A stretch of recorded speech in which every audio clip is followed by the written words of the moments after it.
আসসালামু আলাইকুম। শিক্ষা একাডেমিতে তোমাদের সবাইকে স্বাগতম। এই ভিডিওতে আমি তোমাদেরকে ষষ্ঠ শ্রেণীর বিজ্ঞান বই থেকে প্রথম অধ্যায় বৈজ্ঞানিক প্রক্রিয়া ও পরিমাপ এ অধ্যায়টির অনুশীলনীর সৃজনশীল প্রশ্ন দুটিকে তোমরা কিভাবে সমাধান করতে পারো তা তোমাদেরকে আমি দেখিয়ে দিব। তোমাদের এই সৃজনশীল প্রশ্নগুলোতে গাণিতিক সমস্যা রয়েছে, কিভাবে খুব সহজেই এই গাণিতিক সমস্যাগুলোকে সমাধান করা যায় তাও আমি তোমাদেরকে এই ভিডিওতে দেখিয়ে দিব। আমি তোমাদেরকে আগের ভিডিওগুলোতে এই অধ্যায়ের লেখাগুলোর উপর ভিত্তি করে তোমাদেরকে প্রশ্ন এবং সমাধান দেখিয়ে দিয়েছি। তোমরা যদি ওই ভিডিওগুলো না দেখে থাকো তাহলে আমাদের চ্যানেল থেকে ভিডিওগুলোকে দেখে নিতে পারো। তোমাদের প্রত্যেকটা বিষয়ের সমাধানের ভিডিও আমাদের চ্যানেলে আপলোড করা হবে, তাই আমাদের চ্যানেলটিকে সাবস্ক্রাইব করে রাখতে পারো। আমি এখানে তোমাদেরকে প্রথমেই 1 নম্বরে থাকা এই প্রশ্নটিকে সমাধান করে দেখাবো। তোমাদের পরীক্ষাতে সৃজনশীল প্রশ্ন আসবে, আর এই সৃজনশীল প্রশ্নগুলোতে প্রথমে উদ্দীপক দেওয়া থাকবে, আর এই উদ্দীপকের উপর ভিত্তি করে তোমাদেরকে 4টি প্রশ্ন করা হবে, ক থেকে ঘ পর্যন্ত। এই 4টি প্রশ্নের উত্তর লিখতে পারলে তোমাদেরকে 10 নম্বরের মধ্যে 10 নম্বর দেওয়া হবে। 4টা প্রশ্নের মান হচ্ছে 10, আর ভালোভাবে লিখতে পারলে তোমাদেরকে 10 নম্বর দেওয়া হবে। তাহলে আমরা দেখে নিই আমাদেরকে 1 নম্বরের এই প্রশ্নের উদ্দীপকে কি বলা হয়েছে। উদ্দীপকটিতে বলা হয়েছে ফারহানের পড়ার ঘরের ক্ষেত্রফল 40 বর্গমিটার, যার দৈর্ঘ্য 10 মিটার। তার পড়ার টেবিলের দৈর্ঘ্য 1 মিটার এবং প্রস্থ হচ্ছে 50 সেন্টিমিটার। ফারহানের মা সম আকৃতির একটি টেবিল সেই ঘরে রাখলেন। এখন এই উদ্দীপকের উপর ভিত্তি করে এবং তোমাদের বইয়ের লেখাগুলোর উপর ভিত্তি করে ক নম্বরের প্রশ্নে বলা হচ্ছে এসআই পদ্ধতিতে দৈর্ঘ্যের একক কী। এরপর খ নম্বরের প্রশ্নে বলা হয়েছে পরিমাপের প্রয়োজন হয় কেন, ব্যাখ্যা করো। গ নম্বরের প্রশ্নে বলা হয়েছে ফারহানের পড়ার ঘরের প্রস্থ নির্ণয় করো। ঘ নম্বরের প্রশ্নে ফারহানের পড়ার ঘরে ফাঁকা জায়গা থাকার সম্ভাব্যতা যাচাই করো। এখানে ক নম্বরের প্রশ্নের উত্তর লিখতে পারলে তোমাদেরকে 1 নম্বর দেওয়া হবে, খ নম্বরের প্রশ্নের উত্তর লিখতে পারলে 2 নম্বর দেওয়া হবে, গ নম্বরের জন্য 3 আর ঘ নম্বরের জন্য 4 নম্বর দেওয়া হবে। আমরা এখানে প্রথমে ক নম্বরের এই প্রশ্নের উত্তরটিকে দেখে নিই। ক নম্বরের প্রশ্নে বলা হয়েছে এসআই পদ্ধতিতে দৈর্ঘ্যের একক কী। তাহলে এই প্রশ্নের উত্তরটিকে আমরা যেভাবে লিখতে পারি তোমরা দেখতে পাচ্ছ, আমি এখানে উত্তরগুলোকে তোমাদের খাতায় যেভাবে লিখতে হবে সেভাবে আমি এখানে লিখে নিয়েছি 1 নং প্রশ্নের উত্তর দিয়ে। ক নম্বরের প্রশ্নের উত্তরটিকে আমরা লিখতে পারি আন্তর্জাতিক পদ্ধতিতে দৈর্ঘ্যের একক হলো মিটার। তাহলে আমাদেরকে এখানে প্রশ্নে বলা হয়েছে এসআই পদ্ধতিতে দৈর্ঘ্যের একক কী। আমরা এক কথায় উত্তরটিকে লিখতে পারি আন্তর্জাতিক পদ্ধতিতে দৈর্ঘ্যের একক হলো মিটার। এরপর খ নম্বরের প্রশ্নে আমাদেরকে বলা হয়েছে পরিমাপের প্রয়োজন হয় কেন, ব্যাখ্যা করো। চলো আমরা এই প্রশ্নের উত্তরটিকে দেখে নিই। খ নম্বরের উত্তরটিকে আমরা যেভাবে লিখতে পারি আমাদের দৈনন্দিন জীবনে পরিমাপের প্রয়োজনীয়তা অপরিসীম, কারণ জীবন ধারণের জন্য প্রতিনিয়ত আমাদেরকে বিভিন্ন জিনিসের আদান প্রদান করতে হয়, যেমন কেনাকাটা, কোনো কিছুর পরিমাণ নির্ণয় করা, এমনকি বৈদেশিক বাণিজ্যের ক্ষেত্রেও পরিমাপের প্রয়োজন হয়, কারণ পরিমাপ ব্যতীত এই কাজগুলো কোনোভাবেই সম্পন্ন করা সম্ভব নয়। অর্থাৎ দৈনন্দিন জীবনে বিভিন্ন কাজ যথাযথভাবে সম্পন্ন করতে পরিমাপের প্রয়োজন হয়। তাহলে তোমরা দেখতে পাচ্ছ আমরা এখানে এই খ নম্বরের উত্তরটিকে এইভাবে লিখতে পারি। আমাদেরকে খ নম্বরের প্রশ্নে বলা হয়েছিল পরিমাপের প্রয়োজন হয় কেন, ব্যাখ্যা করতে আমরা দেখতে পাচ্ছি আমাদের বিভিন্ন কাজে আমাদের এই পরিমাপের প্রয়োজন হয়। তাহলে এই ক নম্বরের খ নম্বরের এই দুটি প্রশ্নের উত্তর হচ্ছে তোমাদের বইয়ের লেখাগুলো থেকে সরাসরি, আর ঘ নম্বরের এই প্রশ্ন দুটি করা হবে তোমাদের উদ্দীপক আর বইয়ের লেখাগুলোর উপর ভিত্তি করে। আমাদেরকে এখানে গ নম্বরের প্রশ্নে বলা হয়েছে ফারহানের পড়ার ঘরের প্রস্থ নির্ণয় করো। তাহলে ফারহানের পড়ার ঘরের প্রস্থ আমরা কীভাবে নির্ণয় করতে পারি তা দেখে নিই। এখানে আমাদেরকে উদ্দীপকে বলা হয়েছে ফারহানের পড়ার ঘরের ক্ষেত্রফল হচ্ছে 40 বর্গমিটার, যার দৈর্ঘ্য হচ্ছে 10 মিটার। তাহলে তোমরা এখানে ভালোভাবে খেয়াল করবে, এখানে ফারহানের ঘরের ক্ষেত্রফল দেওয়া হয়েছে 40 বর্গমিটার আর দৈর্ঘ্য দেওয়া আছে 10 মিটার। আমরা এই ক্ষেত্রফল আর দৈর্ঘ্যের মাধ্যমে খুব সহজেই ফারহানের ঘরের প্রস্থকে নির্ণয় করে ফেলতে পারি। চলো আমরা দেখে নিই কীভাবে এই গ নম্বরের সমস্যাটিকে সমাধান করা যায়। গাণিতিকভাবে তোমাদেরকে এই গ নম্বরের সমস্যাটিকে সমাধান করতে হবে। আমরা প্রথমে উদ্দীপক থেকে দেখে ফারহানের ঘরের ক্ষেত্রফলকে আমরা লিখে নিলাম 40 বর্গমিটার আর দৈর্ঘ্য হচ্ছে 10 মিটার। তাহলে ক্ষেত্রফল আর দৈর্ঘ্য আছে, আমরা খুব সহজেই প্রস্থ নির্ণয় করতে পারি। আমরা জানি ক্ষেত্রফলের সূত্রটি হচ্ছে দৈর্ঘ্য গুণ প্রস্থ। আমরা এখানে এই দৈর্ঘ্য আর প্রস্থ এখানে যে দেখতে পাচ্ছি, দৈর্ঘ্যের সাথে প্রস্থ গুণ অবস্থায় আছে, প্রস্থের সাথে দৈর্ঘ্য গুণ অবস্থায় আছে। আমরা প্রস্থকে রেখে দৈর্ঘ্যকে সমান চিহ্নের পাশে পক্ষান্তর করে দিব। তাহলে প্রস্থ এখানে থাকবে, দৈর্ঘ্য যেহেতু গুণ অবস্থায় আছে, ক্ষেত্রফলের নিচে এখানে দৈর্ঘ্যকে লিখতে হবে। তাহলে হবে ক্ষেত্রফল ভাগ দৈর্ঘ্য। তোমরা দেখতে পাচ্ছ এখানে আমি লিখে নিয়েছি প্রস্থ সমান ক্ষেত্রফল ভাগ দৈর্ঘ্য। ক্ষেত্রফলের মান হচ্ছে 40 বর্গমিটার। তাহলে আমরা লিখে দিলাম 40 বর্গমিটার। এরপরে দৈর্ঘ্য আছে 10 মিটার, আমরা এখানে দৈর্ঘ্যের জায়গায় লিখে দিলাম 10 মিটার। এখন এই 40কে যদি আমরা 10 দ্বারা ভাগ করি আমরা 4 মিটার পাবো। তাহলে প্রস্থের মান হচ্ছে 4 মিটার। আমরা খুব সহজে লিখে দিতে পারি, অতএব ফারহানের পড়ার ঘরের প্রস্থ হচ্ছে 4 মিটার। তোমরা দেখতে পাচ্ছ কিভাবে আমরা গ নাম্বারের এই সমস্যাটিকে সমাধান করে ফেলতে পারি, প্রস্থ নির্ণয় করে ফেলতে পারি। এরপরে আমরা দেখিনি আমাদেরকে ঘ নাম্বারের প্রশ্নে কি বলা হয়েছে। ঘ নাম্বারে আমাদেরকে এখানে বলা হচ্ছে ফারহানের পড়ার ঘরের ফাঁকা জায়গা থাকার সম্ভাব্যতা যাচাই করো। এখানে ফারহানের যেই ঘর আছে এই ঘরের মধ্যে একটা টেবিল রাখা হয়েছে, টেবিলের দৈর্ঘ্য হচ্ছে 1 মিটার আর প্রস্থ হচ্ছে 50 সেন্টিমিটার। এখন ফারহানের মা সম আকৃতির, আগে যে টেবিলটা ছিল ওই টেবিলের মতো করে আরও একটা টেবিল সেই ঘরে রাখলেন। এখন ওই ঘরের মধ্যে ফারহানের পড়ার ঘরের মধ্যে কতটুকু ফাঁকা জায়গা থাকবে তা আমাদেরকে বের করতে বলা হয়েছে। চলো আমরা দেখে নিই কীভাবে আমরা এই সমস্যাটিকে সমাধান করতে পারি। প্রথমে আমরা ফারহানের ঘরের ক্ষেত্রফল লিখে নিলাম 40 বর্গমিটার।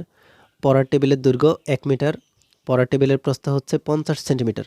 এখন এইখানে টেবিলের দৈর্ঘ্য আছে 1 মিটার আর প্রস্থ আছে 50 সেন্টিমিটার। সেন্টিমিটারকে আমরা মিটারে রূপান্তর করে ফেলবো।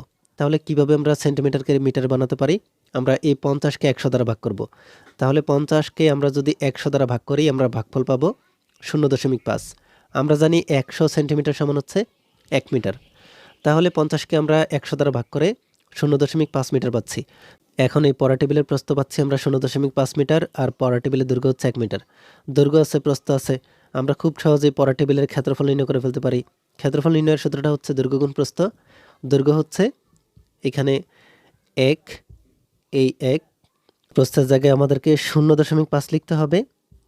এখানে আমরা পড়া টেবিলের প্রস্থ পেয়েছি 0.5, তাহলে 1-এর সাথে গুণ করব 0.5, গুণ করলে আমরা এখানে 0.5 বর্গমিটার পাবো। আমরা জানি দৈর্ঘ্যকে প্রস্থ দ্বারা গুণ করলে যেই আমরা বর্গ একক পাই ওই বর্গ একক হচ্ছে বর্গমিটার। তাহলে পড়া টেবিলের ক্ষেত্রফল আমরা এখানে পাচ্ছি 0.5 বর্গমিটার। এখন ফারহানের মা বর্তমানে যে টেবিলটি আছে ওই টেবিলের সমাকৃতি আরও একটা টেবিল নিয়ে আসেন। যেহেতু ফারহানের মার রাখা টেবিলটি পড়ার টেবিলের সমাকৃতি, আরও একটি টেবিল আনা হয়েছে, ওই টেবিলটা হচ্ছে আগে থাকা টেবিলটির সমাকৃতি। সুতরাং অপর টেবিলটির ক্ষেত্রফলও হবে তাহলে 0.5 বর্গমিটার। আগের টেবিল হচ্ছে 0.5 বর্গমিটার, বর্তমানে নতুনভাবে যে টেবিলটি আনা হয়েছে ওই টেবিলটাও হচ্ছে 0.5 মিটার। দুইটা টেবিলকে যদি আমরা একসাথে যোগ করি তাহলে মোট ক্ষেত্রফল হবে 1 বর্গমিটার। এখন পুরো ঘরের ফাঁকা জায়গা হচ্ছে, পুরো ঘরের ক্ষেত্রফল হচ্ছে 40 আর টেবিল রাখার জায়গা হচ্ছে 1। দুইটা টেবিলকে একসাথে করে আমরা পাচ্ছি 1 বর্গমিটার আর পুরো ঘরের ক্ষেত্রফল হচ্ছে 40 বর্গমিটার। এখন 40 থেকে যদি আমরা 1কে মাইনাস করি আমরা তাহলে এর বিয়োগফল পাবো 39 বর্গমিটার। আমরা বলতে পারি যদি দুইটা টেবিল ওই ঘরে রাখা হয় তারপরেও 39 বর্গমিটার জায়গা ফাঁকা থাকবে। তাহলে তোমরা দেখতে পাচ্ছ কিভাবে আমরা ঘ নম্বরের এই সমস্যাটিকেও সমাধান করে ফেলতে পারি। এরপরে আমরা দেখে নিই আমাদেরকে এখানে 2 নম্বরে আরও একটা প্রশ্ন দেওয়া হয়েছে। এই প্রশ্নটাও সৃজনশীল প্রশ্ন। এই প্রশ্নে আমাদেরকে এখানে উদ্দীপকে বলা হয়েছে হোসেন সরকার একজন রপ্তানিকারক। এবছর তিনি বিদেশে 5 মেট্রিক টন পাট রপ্তানি করেন। তিনি ব্যবসা বাণিজ্যের ক্ষেত্রে পূর্বে এফপিএস পদ্ধতি ব্যবহার করলেও বর্তমানে এমকেএস পদ্ধতি ব্যবহার করেন। এখন এই উদ্দীপক অনুসারে আমাদেরকে ক নম্বরের প্রশ্নে বলা হয়েছে ক্যান্ডেলা কি। খ নম্বরের প্রশ্নে বলা হয়েছে আয়তনের একক কোন ধরনের একক ব্যাখ্যা করো।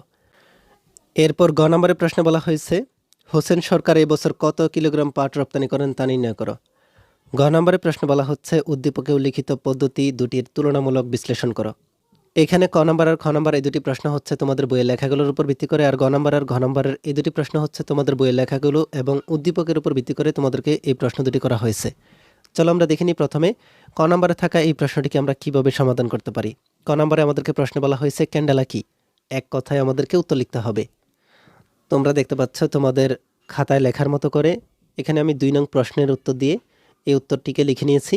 তাহলে ক নম্বরের উত্তরটি হবে ক্যান্ডেলা হলো আলোক উজ্জ্বলের একক। তাহলে ক্যান্ডেলা হচ্ছে আলোক উজ্জ্বলের একক, এক কথায় আমরা উত্তর লিখে দিব। ক নম্বরের এই উত্তরটি লিখতে পারলে আমাদেরকে 1 নম্বর দেওয়া হবে, তাই আমাদেরকে অবশ্যই এক কথায় উত্তর লিখতে হবে। এরপর খ নম্বরের প্রশ্নে আমাদেরকে বলা হয়েছে আয়তনের একক কোন ধরনের একক ব্যাখ্যা করো। এই প্রশ্নের উত্তরটি আমাদেরকে সংক্ষিপ্ত আকারে দিতে হবে এই প্রশ্নের উত্তরটি লিখতে পারলে আমাদেরকে 2 নাম্বার দেওয়া হবে। চলো আমরা এই প্রশ্নের উত্তরটিকে দেখে নিই। তাহলে তোমরা দেখতে পাচ্ছ আমি এখানে তোমাদের জন্য লিখে নিয়েছি, যেসব একক একাধিক মৌলিক এককের সমন্বয়ে গঠিত তাদেরকে যৌগিক একক বলে। যেমন আয়তনের একক ঘনমিটার, যা 3টি মৌলিক একক যথা দৈর্ঘ্য, প্রস্থ ও উচ্চতার এককের গুণফল। এক্ষেত্রে আয়তনের একক একটি যৌগিক একক। তোমরা দেখতে পাচ্ছ আমরা খ নম্বরের উত্তরটিকে কীভাবে লিখতে পারি।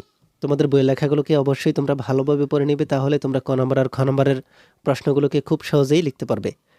এরপর গ নম্বরের প্রশ্নে আমাদেরকে এখানে বলা হয়েছে, হোসেন সরকার এবছর কত কিলোগ্রাম পাট রপ্তানি করেন তা নির্ণয় করো। তাহলে তোমাদের এখানে উদ্দীপকের এই লেখাটির উপর ভিত্তি করে এখানে প্রশ্নটা করা হয়েছে। বলা হচ্ছে হোসেন সরকার এবছর কত কিলোগ্রাম পাট রপ্তানি করেন। আমাদেরকে উদ্দীপকে বলা হচ্ছে হোসেন সরকার বিদেশে 5 মেট্রিক টন পাট রপ্তানি করেন। এই 5 মেট্রিক টন পাটকে আমাদেরকে কিলোগ্রামে প্রকাশ করে নির্ণয় করতে বলা হয়েছে। চলো আমরা এই গ নম্বরের এই প্রশ্নের উত্তরটিকে কীভাবে লিখতে পারি তা দেখে নিই। তোমরা দেখতে পাচ্ছ তোমাদের জন্য আমি এখানে লিখে নিয়েছি, উদ্দীপক হতে পাই হোসেন উদ্দিন সরকার এবছর পাট রপ্তানি করেন 5 মেট্রিক টন। আমরা জানি 1 মেট্রিক টন সমান হচ্ছে 1000 কিলোগ্রাম। তাহলে অবশ্যই তোমাদেরকে এখানে মুখস্থ রাখতে হবে 1 মেট্রিক টন সমান হচ্ছে 1000 কিলোগ্রাম। 1 মেট্রিক টন সমান যদি 1000 কিলোগ্রাম হয় তাহলে 5 মেট্রিক টন সমান আরও বেশি হবে। তাই আমাদেরকে এখানে 1000কে 5 দ্বারা গুণ করতে হবে। গুণ করলে আমরা এখানে কিলোগ্রাম পাবো। 1000কে 5 দ্বারা গুণ করে 5000 কিলোগ্রাম পাচ্ছি।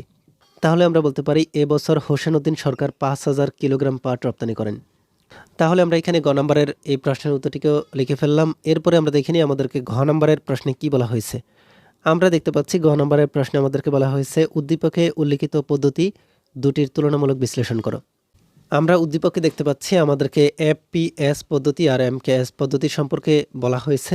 আর এই অনুসারে আমাদেরকে এখানে ঘ নম্বরের প্রশ্নে বলা হচ্ছে উল্লিখিত পদ্ধতি দুটির তুলনামূলক বিশ্লেষণ করতে বলা হচ্ছে। চলো আমরা এই প্রশ্নটির উত্তরটিকে কিভাবে লিখতে পারি তা দেখে নিই।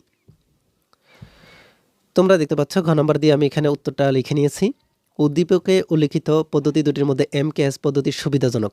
তাহলে এমকেএস পদ্ধতি যে সুবিধাজনক তা আমাদেরকে এক কথায় উত্তরে বলা হয়েছে। বলা হচ্ছে মতামত বিশ্লেষণ। পরিমাপের জন্য পূর্বে বিভিন্ন ধরনের পদ্ধতি প্রচলিত ছিল। এখনও কয়েক ধরনের পদ্ধতি আমরা ব্যবহার করে থাকি, যেমন এমকেএস, এফপিএস এবং সিজিএস পদ্ধতি। পৃথিবীর বিভিন্ন দেশেও এককের বিভিন্ন ধরনের পদ্ধতি ব্যবহার হয়ে আসছিল। পরবর্তীতে 1960 সালে পৃথিবীর বিভিন্ন দেশের বিজ্ঞানীগণ একটি সাধারণ পরিমাপের পদ্ধতি উদ্ভাবন করেন, যা এককের আন্তর্জাতিক পদ্ধতি বা এসআই পদ্ধতি অর্থাৎ ইন্টারন্যাশনাল সিস্টেম অফ ইউনিট নামে পরিচিত। আর এই আন্তর্জাতিক পদ্ধতিটি এমকেএস পদ্ধতিকে অনুসরণ করে। এমকেএস পদ্ধতিতে দৈর্ঘ্যের একক হচ্ছে মিটার, এরপর ভরের একক হচ্ছে কিলোগ্রাম এবং সময়ের একক হচ্ছে সেকেন্ড, যা এসআই পদ্ধতির এককের অনুরূপ। আবার এফপিএস পদ্ধতিতে দৈর্ঘ্যের একক ফুট, ভরের একক পাউন্ড এবং সময়ের একক সেকেন্ড। আর এফপিএস পদ্ধতি নির্দিষ্ট কতগুলো দেশে ব্যবহৃত হয়, যার কারণে এই একক ব্যবহার আন্তর্জাতিকভাবে ব্যবসা বাণিজ্যের করার ক্ষেত্রে অনেক অসুবিধা সৃষ্টি করে। অন্যদিকে এসআই পদ্ধতিতে বা এমকেএস পদ্ধতি প্রায় সব দেশেই সফলতার সাথে ব্যবহৃত হয়। অতএব আমরা বলতে পারি উপরোক্ত আলোচনা থেকে বলা যায় উদ্দীপকে উল্লিখিত পদ্ধতি দুটির মধ্যে এমকেএস পদ্ধতি হচ্ছে সুবিধাজনক। তাহলে তোমরা দেখতে পাচ্ছ আমরা ঘ নম্বরের এই উত্তরটিকেও কীভাবে লিখতে পারি। আমরা এখানে আমাদের প্রথম অধ্যায়ের 1 নম্বর ও 2 নম্বরে থাকা এই দুটি সৃজনশীল প্রশ্নকে আমরা কিভাবে সমাধান করতে পারি তা দেখে ফেললাম। তোমরা একটা সৃজনশীল প্রশ্নের উত্তর লিখতে পারলে তোমাদেরকে পরীক্ষায় 10 নম্বর করে দেওয়া হবে। এই ভিডিওতে এই পর্যন্তই। পরবর্তী ভিডিওতে আমি তোমাদেরকে এই অধ্যায় সম্পর্কিত আরও যে প্রশ্নগুলো হতে পারে তা তোমাদেরকে আমি দেখিয়ে দিব। এই ভিডিওটি তোমাদের কাছে ভালো লেগে থাকলে ভিডিওটিতে লাইক ও শেয়ার করে দিতে পারো। আর পরবর্তী সকল ভিডিওগুলো পাওয়ার জন্য আমাদের এই চ্যানেলটিকে এখনই সাবস্ক্রাইব করে রাখো।